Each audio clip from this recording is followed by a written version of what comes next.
दोस्तों राधे राधे।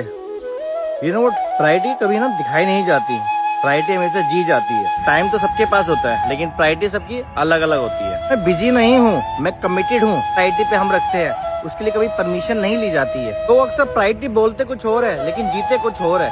अगर priority clear होती ना तो लाइफ शायद इतनी एवरेज नहीं होती उन लोगों की। अक्सर ना लोग, आपने सुना भी होगा, लोग बोलते क्या यार मेरी फैमिली मेरी प्रायोरिटी है, लेकिन नॉर्मली देखा गया है आज के टाइम में लोग सबसे टाइम तो अपने फोन को देते हैं। तो फैमिली कहाँ प्रायोरिटी है उनकी। बोलते मुझे सक्सेस चाहिए लेकिन प्रायोरिटी पे सक्सेस होती नहीं है और कंफर्ट जोन उनका प्रायोरिटी बन जाती है। प्रायोरिटी वो नहीं होती जो तुम जीते हो या तुम बोलते हो। प्रायोरिटी वहाँ होती है जहाँ तुम टाइम, एनर्जी और सेक्रीफाइस लेते हो। जिस दिन तुम्हारी प्रायोरिटी सही हो जाएगी ना, उस दिन तुम्हारा एक्सक्यूज, तुम्हारे डाउट, तुम्हारा फियर, ईच एंड एवरीथिंग सब अपने आप ही खत्म होते चले जाएंगे। राधे राधे दोस्तों।